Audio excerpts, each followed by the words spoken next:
Meus irmãos, nós começamos há algumas semanas atrás uma série de estudos titulada O Discípulo Radical, baseado num livro escrito por John Stott, que é um autor cristão, ou era falecido já, de grande profundidade, de grande espiritualidade, num ambiente de muito ceticismo, como um ambiente europeu, não é?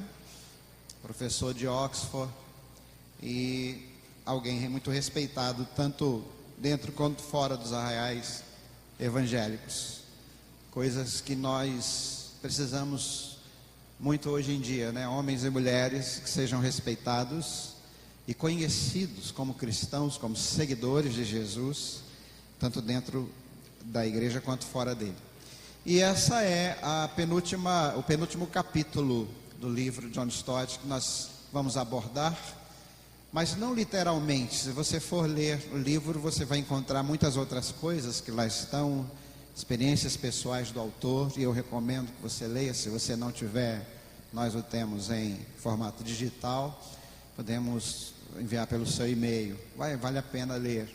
Ele morreu com 80 e tantos anos, mas um homem de muita sabedoria. Mas nós pensamos algumas coisas para trazer para nossas vidas, para a gente entender um pouquinho mais sobre o significado de sermos discípulos de Jesus.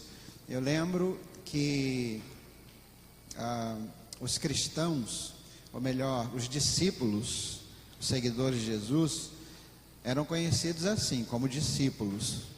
Mas chegou uma hora em Antioquia que eles passaram a ser conhecidos como cristãos. Lá em Antioquia, pela primeira vez, os discípulos foram conhecidos como cristãos. Parece que a gente agora está precisando fazer o caminho inverso. O termo cristão não tem o mesmo significado, o mesmo peso, é aplicado a diversas religiões, inclusive religiões nem tão cristãs assim. Essas pessoas gostam de se dizer cristãs. E nós precisamos entender o que é ser um discípulo. E aí você pode ser discípulo de qualquer pessoa, de qualquer líder, de qualquer mestre, de qualquer divindade, não é? Nós somos discípulos de Jesus, aqueles que o seguem e aqueles que o confessam como único, suficiente Salvador. Nós somos discípulos de Jesus, não é? E o discipulado precisa ser compreendido tanto na sua dimensão dos privilégios que isso traz. Eles são muitos, é um privilégio, é uma bênção. Ser discípulo de Jesus é maravilhoso. Aliás, tem muitos privilégios que fazem valer a pena totalmente o ônus. Existem ônus, existe um preço do discipulado. O problema é que nós temos uma geração de cristãos que não querem ou não entendem que devam pagar o preço do discipulado, querem apenas o bônus, mas não aceitam o ônus. Eles querem fazer uma espécie de antecipação do céu. Nós não estamos aqui para antecipar o céu, para viver como se já estivéssemos no céu. Aqui não é o céu.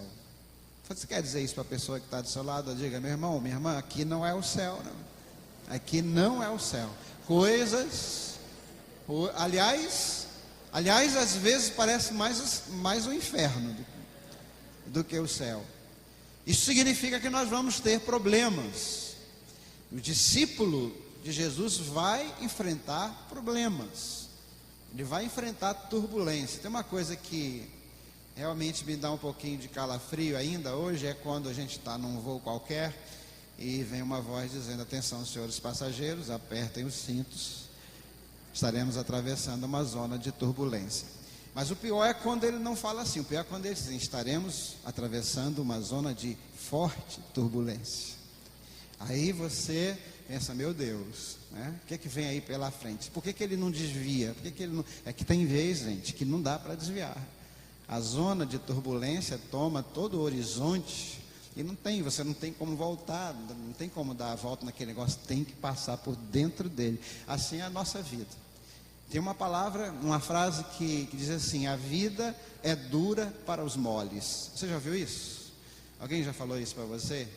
é uma palavra que parece impiedosa, né? Mas ela tem um paralelo bíblico em Provérbios 24:10. Provérbios 24:10 diz assim: se te mostrares frouxo no dia da angústia, a tua força será pequena. Provérbios 24:10. Se te mostrares frouxo no dia da angústia, a tua força será pequena. E o povo traduziu assim: a vida é dura para os moles. Agora, existem problemas que não são problemas que atingem apenas os frouxos, os amedrontados, os fragilizados, atingem todos nós, e às vezes esses problemas são de tal envergadura que a gente não consegue enfrentá-los sozinho, a gente não dá conta. Por isso tem um outro texto na Bíblia para contrabalancear esse, e esse texto está em Gálatas 6:2, que diz assim: levai as cargas pesadas uns dos outros, e assim estareis cumprindo a lei de Cristo. É interessante que tem a palavra pesadas ali, não é? Existem cargas que o seu irmão não vai conseguir carregar sozinho. Existem cargas que alguém vai precisar pegar na alça junto com você. Igreja é isso. Igreja tem que estar trabalhando para a gente se tornar, como disse Philip Brooks, o pastor dos Estados Unidos, século retrasado, século 19 para 20, mais para o 20, ele dizia o seguinte, oração que eu sempre cito aqui com os irmãos: Pai, Senhor, não te peço que alivie as minhas cargas, mas te peço que fortaleças os meus lombos, né? Para que eu possa suportar essas cargas. Sim, nós temos que buscar esse fortalecimento, mas existe um outro lado também, que ninguém jamais passará por essa vida sem enfrentar um problema que não consiga encarar sozinho, que precise de ajuda de Deus, que precise de ajuda do irmão. É sobre isso que nós vamos falar um pouco hoje.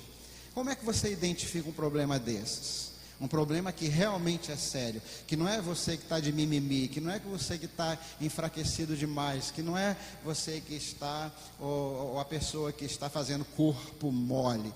3 características básicas. Eu fiz uma mensagem sobre isso já, mas eu vou repetir apenas as 3 características, sem me remeter ao texto, nem aquilo que nós aplicamos dele. Primeiro, um problema é sério quando você já fez tudo que podia, você já gastou todas as suas forças e você não conseguiu o resultado. Problema muito sério, está acima das nossas forças. A gente já não tem mais o que fazer. Segunda característica de um problema muito sério, isso acontece muito, é que um problema, quando realmente é sério, ele meio que nos tira a capacidade de enxergar as coisas boas que ainda tem na vida. Tudo fica ruim. Tudo fica ruim, a comida fica ruim, o cônjuge, o casamento, a igreja, o pastor, o padre, tudo fica ruim, o trabalho, a segunda-feira, uma desgraça, acordar para ir trabalhar, não tem nada de bom, você não consegue mais enxergar nada de bom. Não é que não tenha, é que você não consegue enxergar mais. Isso é um forte indício de que você está passando por um problema muito sério. Terceira característica de um problema muito sério é que ele produz uma sensação de tristeza e vergonha muito grande. A pessoa começa a sentir-se constrangida com aquele problema. Pode olhar na Bíblia, mulheres estéreis, mulher com fluxo de sangue, mulher com a mão ressecada, paralítico no poço de Betesda, eram todas pessoas constrangidas, humilhadas, colocadas à margem, que perderam oportunidades na vida por causa do seu problema.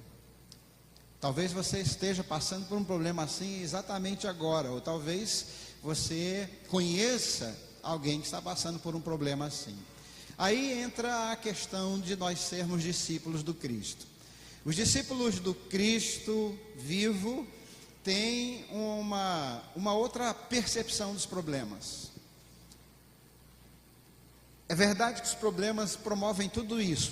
Problema dói, problema humilha, problema entristece, problemas sérios envergonham, nos fazem nos trancar, dificultam que a gente enxergue as coisas boas da vida, mas os problemas também servem como um teste para cada fibra do nosso caráter. É por isso que o Senhor permite que os seus discípulos passem por problemas, porque às vezes não há outro meio, não há outro caminho de o Senhor trabalhar alguma característica, fortalecer alguma característica nossa, do nosso caráter, da nossa personalidade, a não ser através de um problema que Ele permite que venha. A garantia que Ele nos dá é que não vai nos deixar sozinhos no meio desse problema. Eu não sei qual é o problema que você está enfrentando, ou que irá enfrentar, porque só tem 3 possibilidades de quem está vivo em relação aos problemas. Ou você está saindo de um, ou você está passando por um, ou você está prestes a entrar em um. Lembra? Aqui não é o céu. E esses problemas podem ser problemas de saúde, problemas sentimentais, os mais diversos. E o que é que eles testam na gente?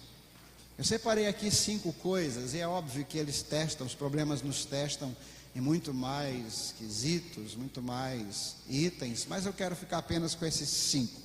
Primeiro, os problemas testam a nossa gratidão. Eles colocam em xeque a nossa capacidade de reconhecer aquilo que nós já recebemos de bom. Os problemas afetam nossa memória para as coisas boas que Deus já fez, e a gente para de agradecer. A gente fica tão focado no problema que a gente para de agradecer. Eu gosto da palavra de Jó, quando a mulher dele chegou para ele e disse assim: você ainda mantém a sua integridade? Amaldiçoa esse teu Deus e morre logo. E Jó diz para a sua esposa: você fala como qualquer doida. Receberemos o bem de Deus e não receberemos também o mal? Jó não tinha informação de que havia um espírito mau que estava produzindo todo aquele sofrimento. Mas Jó foi capaz de lembrar do bem que ele tinha recebido. Jeremias também, quando toda Jerusalém foi destruída e queimada, passada a fogo, seus amigos, familiares levados, e ele foi deixado para escolher se ficava ou se seguia para a Babilônia. Ele escreveu o livro de Lamentações, no capítulo 3, versículo 21, ele diz assim: eu quero trazer à memória o que me pode dar esperança. Os problemas testam nossa gratidão. Mas qual é a recomendação da palavra? 1 Tessalonicenses 5,18, que é o texto que vai estar ali, diz o seguinte: vamos ler juntos? Em tudo dai graças, porque esta é a vontade de Deus em Cristo Jesus para convosco. Isto é um teste. Veja que aqui não está escrito por tudo. Nós não vamos dar graças por uma enfermidade. Obrigado porque eu estou com essa úlcera. Obrigado porque eu perdi emprego. Não é pela coisa, é obrigado, Senhor, porque mesmo estando com este problema, mesmo enfrentando esse problema, eu posso lembrar de todos os benefícios que o Senhor me tem dado. Obrigado porque eu não posso fazer isto aqui, mas isto aqui eu ainda posso. Em tudo dai graças. É um exercício que o problema, principalmente quando ele é um problema sério, testa gravemente, poderosamente. Mas a alternativa a isso, você vai ver que é muito pior. Então é melhor a gente exercitar a gratidão. Outro texto muito interessante a esse respeito é Colossenses 3,15. Colossenses 3,15, novamente eu peço sua participação comigo agora, vamos lá? Seja a paz de Cristo árbitro em vossos corações, tendo em vista que fostes convocados para viver em paz, como membros de um só corpo, e sede agradecidos. Paulo estava falando de um ambiente onde havia problemas de relacionamento, estavam dizendo para que Cristo se tornasse um referencial, um árbitro para a solução dos problemas, porque eles foram convidados a viver em paz, e ele diz assim: sejam agradecidos. Às vezes no ambiente da igreja, quando as coisas começam a não andar muito certo, nós começamos a generalizar, dizendo que toda a igreja é má, não tem ninguém de confiança nessa igreja, isso é do inferno. Não há ninguém com quem eu possa compartilhar alguma coisa. Isso vem direto do inferno. Há sim homens e mulheres. Aliás, eu pergunto: você é uma pessoa de confiança? Porque se você diz que não tem ninguém de confiança nessa igreja, não é mesmo? Começa por ti mesmo. Então é isso que Paulo está falando, sede agradecidos. Ele estava falando para a gente ser agradecido porque Deus nos tinha dado, através de Cristo, essa bênção de vivermos em comunidade, o que traz os seus males, mas também traz suas grandes bênçãos, muito maiores. Então os problemas testam a nossa gratidão. Pode ver que as pessoas gratas, elas enfrentam melhor os problemas. As pessoas agradecidas, elas têm mais força para enfrentar os problemas. Segunda coisa, os problemas testam, e testam muito, a nossa paciência. A paciência é aquele fruto do Espírito, e aí, meu irmão, precisa andar em Cristo para ter isso, que nos ajuda a aguentar cargas que a gente achava que seriam insuportáveis. Paciência é a irmã gêmea da mansidão. É a paciência que produz mansidão, porque a paciência, ela cria um time novo nas nossas reações, não é? A paciência é como se fosse um fio que vai queimar um pouco antes de a carga ser detonada. Quanto maior a paciência, maior esse fio, mais demora para que a carga detone. Então dá tempo de pensar, dá tempo de contar até 10 algumas vezes, e gera na pessoa um espírito de mansidão. Eu gosto muito de Números 12, versículo 3, eu não sei se 12 está ali, diz assim: era o homem Moisés muito manso, mais do que todos os homens que havia na terra. É bom lembrar que nessa época que ele já tinha matado 2. Mas o que é a vida com Deus? O primeiro assassinato que se tem notícia na vida de Moisés, ele matou o cara a pancadas. A palavra que diz que Moisés matou o egípcio, a forma do tempo verbal hebraico, é que a gente tem alguns tempos verbais diferentes na língua hebraica que dão força ao verbo. A gente tem o refil, tem o piel. E esse tempo verbal que foi usado é aquele tempo que reforça a violência da morte. Então, quando diz lá que Moisés matou o Egito, está dizendo que Moisés matou violentamente, com requintes de violência. E agora está dizendo em Números 12, 3, parece uma piadinha, parece até uma coisinha assim de, né, uma ironia. E era o homem Moisés muito manso. O Espírito de Deus de tal forma tomou posse do coração de Moisés, a vida com Deus, o andar com Deus, o transformou no homem mais manso que havia sobre a terra. Nesse texto, quem tinha se levantado contra ele era Arão e Miriam e Arão. Os 2 irmãos de Moisés estavam dizendo assim: será que só Moisés é profeta? Será que Deus só fala com Moisés? Deus fala a nós também. Começaram a fazer um levante no meio da comunidade, no meio do povo. Aí sabe o que Moisés fez? Moisés foi para a tenda. Cuidado com o crente que quando é afrontado se cala e vai para a tenda de oração. Aliás, você não tem que tomar cuidado com ele não, tem que tomar cuidado com o pai dele.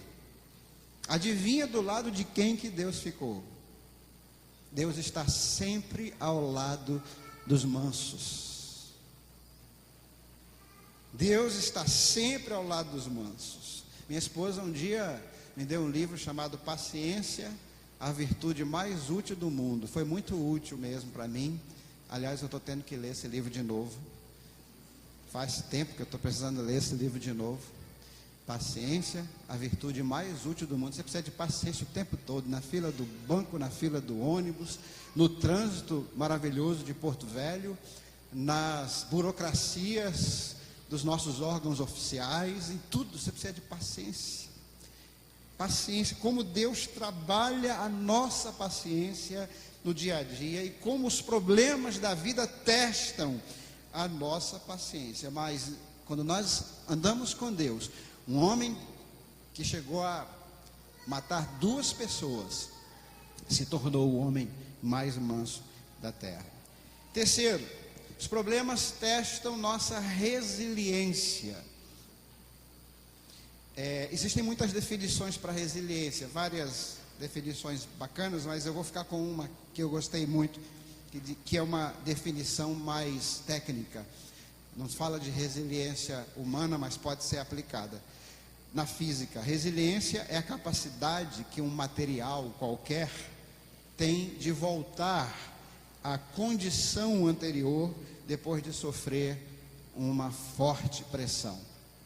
Resiliência é a capacidade que um material qualquer tem de voltar à condição anterior depois de sofrer uma forte pressão. Seja uma pressão atmosférica, seja uma pressão de temperatura, seja uma pressão de envergadura, algum material que se enverga assim, leva até o máximo dele e ele volta. Seja uma pressão, uma alteração de elasticidade. Então, quando o elástico é bom, então quando ele é resiliente, ele volta à condição de elasticidade original por mais tempo do que um elástico menos resiliente. E para nós temos como exemplo de resiliência José, entre tantos outros na Bíblia. Vamos lá no capítulo 39 de Gênesis. José, ele era exprimido, amassado, conduzido ao extremo do estresse e voltava à condição original. E às vezes até uma condição melhor do que a anterior. Como Deus gosta de produzir resiliência em nós. Como Deus gosta de produzir essas coisas em nós. Humildade não, o que eu falei até agora. Nossa paciência, nossa gratidão. Porque Ele sabe que nós precisamos dessas coisas em nossa vida. E aqui nós estamos falando da resiliência de de José. Nos versos 1 a 3. Esses versos falam daqueles instantes. José tinha acabado de ser vendido pelos seus irmãos. É uma pressão emocional extrema. Ele foi traído por aqueles que deveriam protegê-lo. Talvez aqui neste auditório nós tenhamos pessoas que foram traídas por aqueles que deveriam protegê-las. Talvez aqui nesta congregação nós tenhamos pessoas que foram molestadas por aqueles que deveriam protegê-las e amá-la. Talvez aqui nós tenhamos pessoas que foram esmagadas em suas emoções, em seus afetos, em sua autoestima, por pessoas que estavam ali para cuidar delas. Isso é uma pressão emocional extrema, emocional, espiritual, física. E eu não quero citar Jesus, porque às vezes a gente fica com aquele preconceito, mas Jesus era filho de Deus, embora a gente saiba que ele era perfeitamente homem, mas eu quero citar José aqui. Versos 1 a 3 diz: José foi levado ao Egito, ou seja, foi tirado de sua terra, e Potifar, oficial de Faraó, capitão da guarda egípcio, comprou, o cara foi vendido, virou mercadoria. Isso acontece por aí, meu irmão, no mundo o tempo todo, acontece no Brasil. Em alguns lugares do norte as embarcações são abordadas por meninas de menos de 12 anos, querendo se vender para levar dinheiro para casa, para comer. Elas chegam lá, se oferecem aos marinheiros e oferecem seu corpo, ganham um dinheirinho, que é uma merreca, para levar dinheiro para casa, para comer, para cuidar dos irmãos menores, da mãe, e muitas vezes com a aprovação, com a aquiescência de seus pais. Na Índia, nós estávamos conversando com um dos nossos missionários na Índia, e ele falou assim: nós precisamos de dinheiro, e não é muito dinheiro, não é muito dinheiro, mas nós precisamos de dinheiro, porque o nosso orfanato, a nossa casa, não é um orfanato, é uma casa, está cheio de meninas que nós compramos. Você já ouviu falar disso? Um crente, um pastor comprar gente? Pois é, na Índia, os nossos missionários têm que comprar gente. Meninas são vendidas como prostitutas e são levadas pelo mundo afora. Então, essa organização cristã, missionária, compra as meninas e leva para casa. Adota essas meninas, legaliza o processo, porque lá é legal, e leva para casa, e cuida delas, e trata delas, e cuida fisicamente, cuida emocionalmente, fala do evangelho. Esse pastor está falando uma coisa tão forte, que eu não sei nem se eu poderia falar aqui, mas é para os irmãos terem uma ideia, que eles tiveram que tratar essa menina quando aquele tecidozinho que tem entre o órgão sexual e o órgão excretor estava dilacerado, já tinha sido rompido, porque ela tinha sido molestada por todos os seus orifícios. toda arrebentada, não tinha emendado o ânus com a vagina, pronto. Simplesmente. E ele falou: meus irmãos, nós precisamos de recursos, precisamos dos recursos da igreja. Nós precisamos que a igreja continue ofertando. Nós precisamos que vocês continuem nos mantendo no campo, porque essas coisas estão acontecendo lá. E Jesus está nos chamando. Eles vão lá e sinalizem o reino. Isso aqui é um inferno. O mundo jaz no maligno. O diabo está mandando ver. E nós precisamos fazer a nossa parte. José foi vendido como mercadoria. Comprou das mãos dos ismaelitas, que já tinham comprado das mãos dos irmãos. Mas, olha aqui o que fazia a diferença. Mas, diga comigo, mas o Senhor era com José. E ele tornou-se próspero, lá vai a resiliência, e estava na casa do Senhor o egípcio. E viu o Senhor, o egípcio, que Deus era com ele, e que fazia prosperar em sua mão tudo quanto ele empreendia. Então a diferença da vida de José era essa, mas o Senhor era com ele. E quando o Senhor é com a gente, sempre tem um mais, viu? Sempre vai ter um mais. O médico te deu um diagnóstico desfavorável, mas o Senhor é contigo. O teu chefe disse que vai ter que te dar aviso prévio, mas o Senhor é contigo. Você está enfrentando um problema que você não sabe mais o que fazer, mas o Senhor é contigo. É isso que vai fazer a diferença. Seu trabalho está dando prejuízo, você não sabe como pagar as contas, as vendas caíram, mas o Senhor é contigo. Então é isso que faz a diferença. Versículo 21, no mesmo capítulo. Quando José foi acusado de assédio pela mulher de Potifar, esse é o contexto. O Senhor, porém, de novo, vamos dizer juntos? O Senhor, porém, era com José, estendendo sobre ele a sua benignidade e dando-lhe graça aos olhos do carcereiro. A Bíblia, para não ser repetitiva, não usou mais, né? Usou o porém, né? Que é a mesma coisa. Essa conjunção adversativa, semelhante significado. O Senhor, porém, era com José. O cara foi acusado de assédio sexual para atenuar as coisas. Foi preso na cadeia. Quando você vai olhar José pensando que vai encontrar um homem arrasado, encontra o José coordenando aquele ambiente, gerenciando tudo aquilo lá.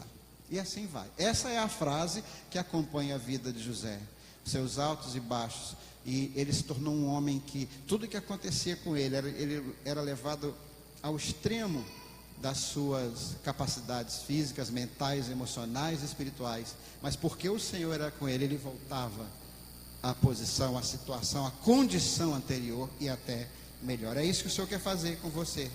Preste atenção que o problema que você está passando pode ser uma grande oportunidade para você ser uma pessoa melhor. Quarto lugar, os problemas testam nosso bom humor. Aliás, é muito complicado você ficar satisfeito e tranquilo no meio de um vendaval, né? Muito complicado. A gente fica irritado, né? A gente fica estressado e a gente começa a descontar nas pessoas, a gente começa a descontar na esposa, no esposo, nos filhos. Nosso humor vai para o brejo e a gente começa a murmurar. O contrário de bom humor é murmuração. Porque murmuração, o que é murmuração? Murmurar é reclamar entre os dentes. Literalmente, aquela murmuração assim, também puder essa vida, que desgraçado. Você ouve umas palavras e não ouve as outras. Mas o humor daquele camarada, ele está indo para o espaço, porque ele está alimentando a raiva. É como se fosse reclamar para dentro. Murmurar é como se fosse reclamar para dentro. O crente murmurador, a pessoa murmuradora é aquela pessoa que ele não sai extravasando, ele não sai falando alto, mas ele fala entre os dentes, e quando ele tem a oportunidade de ser ouvido, ele também fala. Mas é uma pessoa que está sempre de mau humor. E o mau humor, quando você tem um problema, significa que você já perdeu a confiança na fidelidade do Senhor. E você se deixou vencer pelo problema. Eu quero compartilhar 1 Coríntios 10 com você, 2 versículos, 10 e 13. Diz assim, ó: e não murmureis, como também alguns deles murmuraram e pereceram pelo destruidor. Está falando de quê? Está falando do povo no deserto, que murmurou em relação ao maná, reclamou do maná, reclamou do que Deus estava dando, reclamou do sustento diário de Deus, disse: não é bom, não é suficiente, não tem gosto esse negócio, essa coisa branca.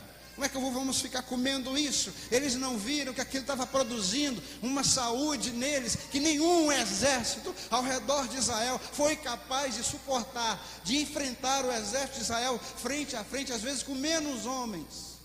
Porque aquele alimento, embora não fosse o alimento, veja bem, eu aprendi, meus irmãos, que nem tudo que é gostoso é bom. Você fala assim, diante de um pote de margarina, gostoso,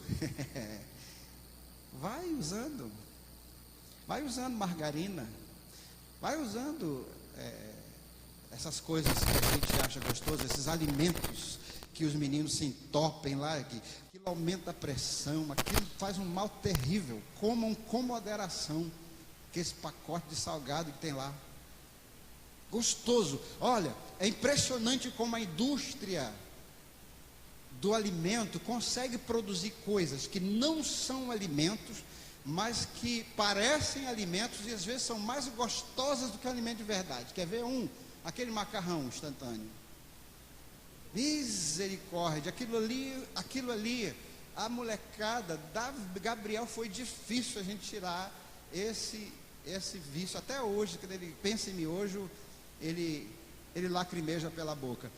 É porque eu não sei, faz água na boca, né? Mas aquilo é um veneno, aquilo é sódio puro, aquilo é química pura. Coisas gostosas, deliciosas, você come ali, mas você vai tomar um suco e está escrito, aqui tem 5% de suco de fruta. Eu falei, sim, e é 95% de quê? Porque tem um cacho de uva na frente desgraçada dessa caixinha. Aí você vai ler aquele negócio, às vezes é melhor não ler, né? Está escrito, contém 5% de néctar. E os 95% é o quê? É cancerígeno, aumenta o colesterol, mexe com a taxa de glicose. Meus irmãos, é um negócio gostoso. Tem gente que gosta. Refrigerante. Você abre assim. Quando abre aquela garrafa de coca, aquela da tampinha, então, ainda tinha aquela da tampinha, chega que você se arrepia tudo, né? Ninguém traz coca para mim, só traz água. É gostoso, mas não faz bem. Então, que essa pessoa, essa turma estava murmurando do maná. Talvez você esteja murmurando do maná de Deus para você, que às vezes pode ser insípido, sem graça, porque Deus não está interessado muito no que é gostoso. Deus está interessado no que faz bem. O que faz bem, lembre-se disso. Não veio sobre vós, verso 13, tentação senão humana, mas fiel é Deus, que não vos deixará tentar acima do que podeis. Antes, com a tentação, dará também o escape, para que possais suportar. Então, meus irmãos, esses versículos são antídotos contra a murmuração.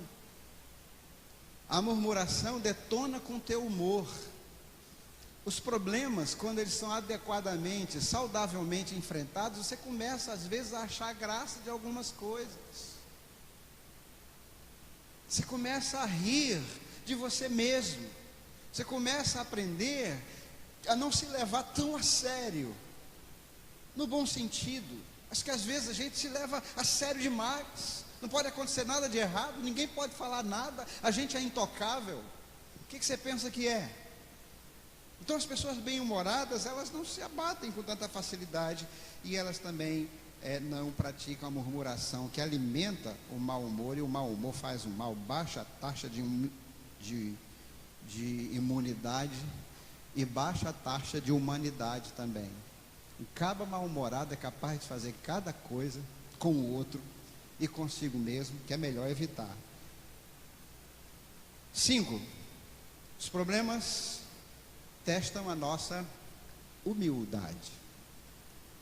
As situações que fogem ao nosso controle podem doer terrivelmente, mas elas nos ajudam a ser mais humildes. Elas nos ajudam a entender algumas coisas sobre nós mesmos, os problemas, que quanto antes você entender, melhor você vai viver. Primeiro, Romanos capítulo 12, versículo 3. Porque pela graça que me é dada, digo a cada um dentre vós, que não pense de si mesmo além do que convém. Antes pense com moderação, conforme a medida da fé que Deus repartiu a cada um. Pense com moderação a seu próprio respeito. O problema nos ajuda a ter uma autopercepção equilibrada. É quando os problemas vêm que a gente começa a perceber que a gente não é tão forte como a gente pensava, que a gente não é tão bom como a gente pensava e que a gente não é tão independente como a gente pensava.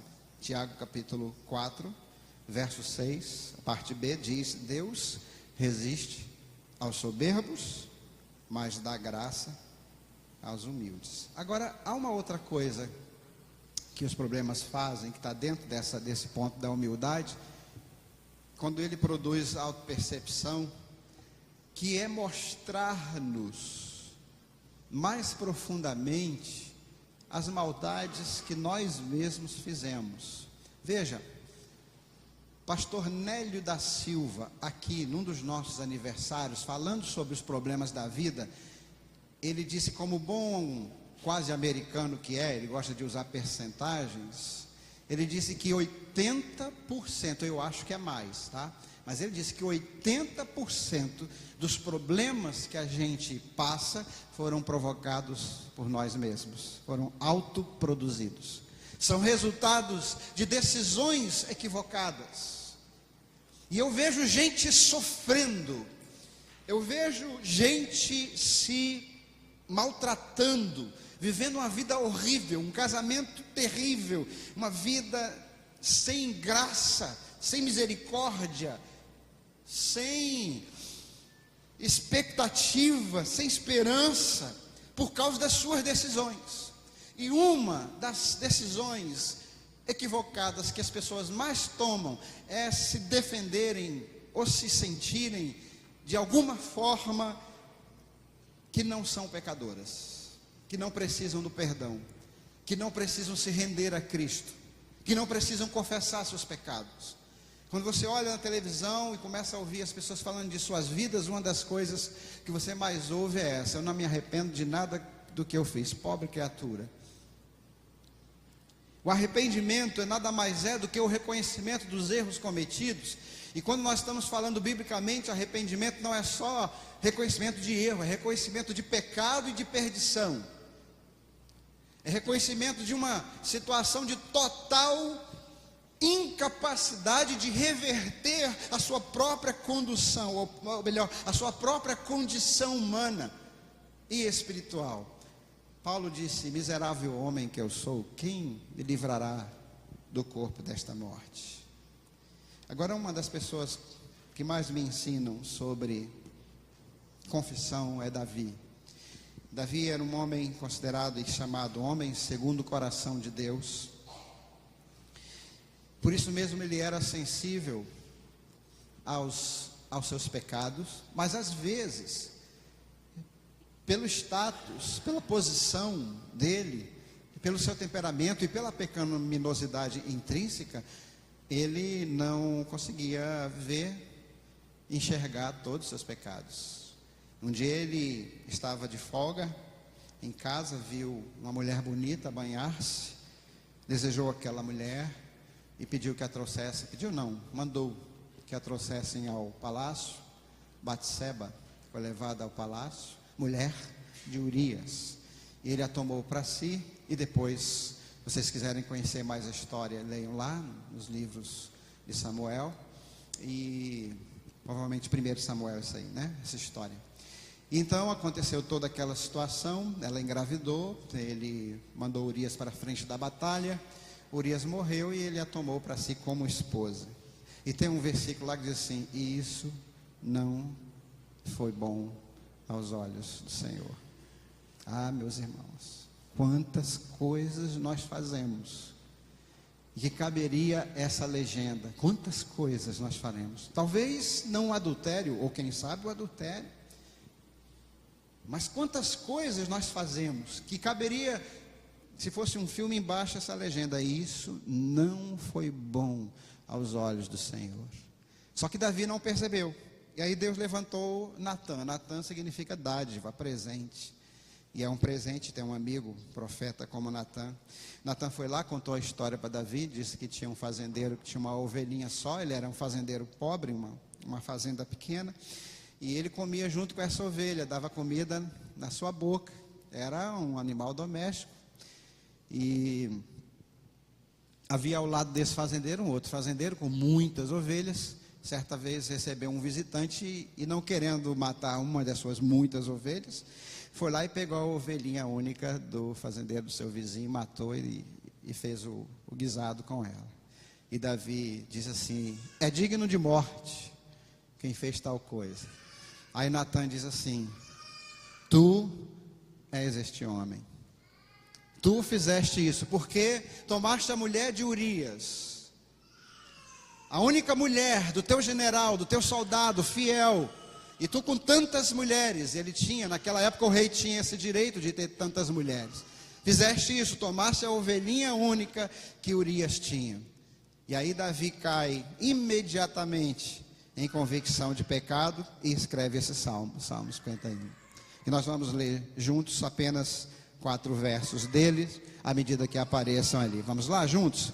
Tem misericórdia de mim, ó Deus, por teu amor, por tua grande compaixão. Apaga as minhas transgressões, lava-me de toda a minha culpa, purifica-me do meu pecado, pois eu mesmo reconheço as minhas transgressões, e o meu pecado sempre me persegue. Contra ti só pequei, e fiz o que tu reprovas, de modo que justa é a tua sentença, e tens razão em condenar-me. Verso 10: cria em mim um coração puro, ó Deus, e renova dentro em mim um espírito estável. Não me expulses da tua presença, nem tires de mim o teu Santo Espírito. Devolve-me a alegria da tua salvação, e sustenta-me com o espírito pronto a obedecer. Então ensinarei os teus caminhos aos transgressores, para que os pecadores se voltem para ti. Meus amados, Davi era um homem segundo o coração de Deus, não porque não errava, mas porque reconhecia os seus pecados. A Bíblia diz que um coração quebrantado e contrito o Senhor não resistiria.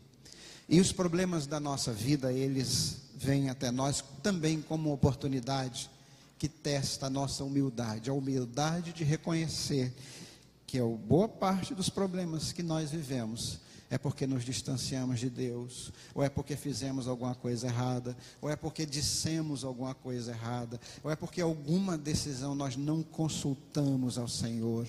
Então quero convidar você a orar comigo agora em nome de Jesus. Queria que você abaixasse sua cabeça nesse instante, em nome de Jesus. Vamos orar juntos. É inevitável que os problemas venham, infelizmente eles virão, mas eles podem ser grandes oportunidades para nós crescermos em gratidão, em paciência, em resiliência, que é a capacidade de nos reconstruirmos, começar tudo de novo, e crescermos no bom humor, que é a capacidade de rir de nós mesmos, de achar graça dos absurdos da vida, e também crescermos em humildade, especialmente na humildade de reconhecer pecados. E eu quero convidar você nesse instante, enquanto nós cantarmos este último cântico, eu quero convidar você a vir aqui à frente para nós orarmos juntos. Eu não sei qual o problema que você está enfrentando, qual o problema que está machucando você, eu não sei em qual dessas áreas você precisa mais crescimento. Você quer ser uma pessoa mais grata? Isso é muito bom. Vem aqui à frente pedir isso ao Senhor. Você quer ser uma pessoa capaz, mais mansa, capaz de suportar com mais paciência, ter um time mais ajustado? Venha pedir isso ao Senhor, porque às vezes as pessoas têm medo de pedir paciência, porque elas pensam assim: a gente pede paciência, o Senhor manda problema. Isso é uma lógica que precisa ser repensada, meus irmãos. Os problemas virão. Se eles te encontrarem sem paciência, pior para você. Veja, não existe problema que vem só porque você pediu paciência. Os problemas vêm porque vêm. Vem porque você cometeu erros, vem porque as pessoas vão errar com você, e você vai precisar já ter paciência para enfrentar esses problemas. Talvez você precise ser uma pessoa com maior capacidade para recomeçar, com mais força para começar de novo no Senhor, reconstruir, não ficar nos escombros do seu problema, não ficar ali onde a coisa aconteceu, mas andar para frente. Talvez você seja uma pessoa que precisa de mais senso de humor, achar um pouquinho mais de graça na vida, mesmo quando a vida não está. Sabe aquela velha coisa, a vida manda o limão e você faz a limonada? Ou talvez você seja alguém que precisa reconhecer: eu tenho andado longe do Senhor, e sem consultá-lo eu tenho cometido muitos erros e pecados, e há vários quadros da minha vida, vários momentos da minha vida em que poderia estar escrito embaixo: e o Senhor, isso não foi bom aos olhos do Senhor. O que você tem feito que não tem sido bom aos olhos do Senhor? Eu posso lembrar-me de várias coisas na minha própria vida. Eu quero convidar você também a fazer essa reflexão e a pedir perdão. Vamos ficar em pé? Enquanto estamos cantando, vem aqui à frente para nós orarmos juntos. Saia do seu lugar, em nome de Jesus.